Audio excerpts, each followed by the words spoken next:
धर्मेंद्र प्रधान के इस्तीफे पर हर कोई कॉकरोच जनता पार्टी की बात कर रहा है। सारा क्रेडिट कॉकरोच पार्टी को मिल रहा है, लेकिन इस बात से भी इनकार नहीं किया जा सकता है कि धर्मेंद्र प्रधान के खिलाफ सबसे पहला मोर्चा यूजीसी के मुद्दों पर सवर्णों ने खोला था और सवर्ण आंदोलन ने सरकार को इतना हिला दिया था कि दिल्ली में प्रदर्शन की इजाजत तक नहीं दी गई। धर्मेंद्र प्रधान के इस्तीफे का सबसे पहले जो माहौल किसी ने बनाया था तो वो सवर्ण ही थे। उस लड़ाई को फिर से आगे छात्रों के आंदोलन ने बढ़ाया। आज जब धर्मेंद्र प्रधान का इस्तीफा हो गया तो सवर्णों की बात उठाने वाले क्या क्या कह रहे हैं, यूजीसी के मुद्दे पर हल्ला बोलने वाले क्या क्या कह रहे हैं, ये भी आपको बताती हूँ। वॉइस ऑफ ब्राह्मण्स नाम के सोशल मीडिया हैंडल से कहा गया कि यूजीसी जैसे काले कानून लाकर सामान्य वर्ग के बच्चों को जन्मजात अपराधी बताने वाले शिक्षा मंत्री धर्मेंद्र प्रधान ने इस्तीफा दे दिया है। सरकार को यूजीसी के नियम तत्काल वापस लेने होंगे। ये भी कहा गया कि सरकार ने कॉकरोच पार्टी वालों के साथ तो बातचीत की, लेकिन जब सवर्ण समाज के लोग आंदोलन करने वाले थे तो हाउस अरेस्ट करवा दिया गया। जब सामान्य वर्ग के लोग यूजीसी नियमों के विरोध में अपनी आवाज उठा रहे थे तब उन्हें पाकिस्तानी एजेंट, देश विरोधी और ना जाने क्या क्या कहा गया, सब याद रखा जाएगा। सोशल मीडिया पर यह कहा जा रहा है कि त्याग पत्र तो आपसे तभी ले लेना चाहिए था जब आपने सामान्य वर्ग के दमन का डेथ वारंट साइन किया था। हैशटैग यूजीसी जैसे कानून वाला काला कानून जो है लाकर ब्राह्मणों को श्राप लगा था और ब्राह्मणों का श्राप लगा तो ये होना तो तय था। सवर्णों की आवाज बुलंद करने वाली डॉक्टर नेहा दास ने कहा है कि सीजीपी वालों से हाथ मिला लिया, लेकिन यूजीसी वालों को हाउस अरेस्ट किया और पाकिस्तानी साबित किया। यही दिखाता है कि सरकार को मुद्दे से मतलब नहीं, सिर्फ दंगे फसाद करने वालों से डरते हैं।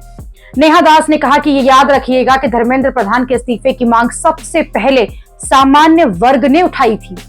सवर्णों की आवाज बुलंद करने वाली अनुराधा तिवारी ने अपनी पोस्ट में कहा है कि अगर धर्मेंद्र प्रधान यूजीसी के नियमों के वक्त ही इस्तीफा दे देते तो उन्हें फिर ये जिल्लत जो है वो नहीं झेलनी पड़ती, लेकिन आपने कभी सामान्य वर्ग की परवाह नहीं की और उसी का नतीजा जो है आज आप भुगत रहे हैं।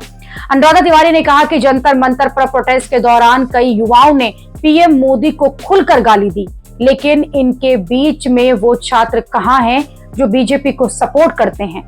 सामान्य वर्ग के छात्र एक वक्त में बीजेपी के कोर वोटर्स थे, सपोर्टर्स थे, लेकिन उन्हें बदले में क्या मिला? यूजीसी, रिजर्वेशन और बीजेपी आईटी सेल की तरफ से पर्सनल अटैक। उसका नतीजा आज दिख रहा है। यूजीसी के मुद्दों पर सवर्णों की आवाज को बुलंद करने वाले अजीत भारती ने कहा है कि अभी भी जो आईटी सेल या मोदी शाह की राजनीति और चुनाव जीतने की क्षमता को की गीत गा रहे हैं ना, उनको बता रहा हूं, तुम्हें यूजीसी की गर्मी अभी तक झेलनी नहीं पड़ी है।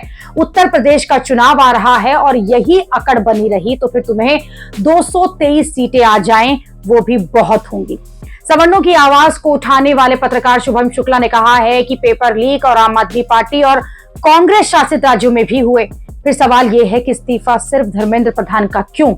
युवाओं में गुस्सा और नाराजगी सिर्फ धर्मेंद्र प्रधान के खिलाफ क्यों थी? तो इसका जवाब जनवरी में आए यूजीसी में है। बीजेपी जो समर्थक थे वो यूजीसी के कारण उनसे जबरदस्त गुस्सा थे और फिर नीट के पेपर लीक ने आग में घी डालने का काम किया, जिसका आम आदमी पार्टी और अन्य विपक्षी दलों ने जमकर फायदा उठाया। पत्रकार अनुरंजन झा ने कहा कि धर्मेंद्र प्रधान का इस्तीफा ये तो होना ही था, लेकिन फजीहत जो है, कराकरी जो हुई है वो अलग से हुई। ये तो यूजीसी के मामले पर ही हो जाना चाहिए था। सरकार को तभी अजीत भारती को ध्यान से सुनना चाहिए था।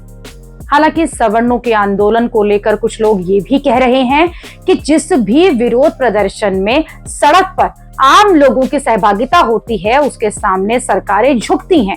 यूजीसी आंदोलन जो है वो सिर्फ सोशल मीडिया पर, इंटरनेट पर था। किसानों में जिगरा था। 1 वर्ष तक राष्ट्रीय राजधानी को ऐसा घेर कर रखा था कि स्वयं प्रधानमंत्री को तीनों कृषि कानून जो है वो वापस लेने की घोषणा करी पड़ी थी। कॉकरोचों के पास इंस्टाग्राम की ताकत थी, एक होड़ मची थी और इस विरोध प्रदर्शन का हिस्सा बनना कूल माना गया। शिक्षा मंत्री का इस्तीफा हुआ। शाहीन बाग वालों ने महीनों डेरा डाले रखा था, दंगा हुआ और कोविड-19 महामारी आई जिस कारण वो वापस गए।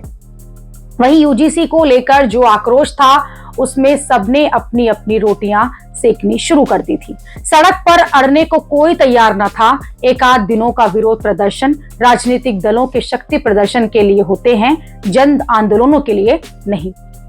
मेरी बातें बुरी लग सकती हैं, लेकिन आंदोलन जो हैं वो स्टूडियो या फिर कीबोर्ड्स के सामने नहीं होते, सड़क पर होते हैं। स्टूडियो और कीबोर्ड जो हैं वो कहीं ना कहीं इसके सहायक बनते हैं।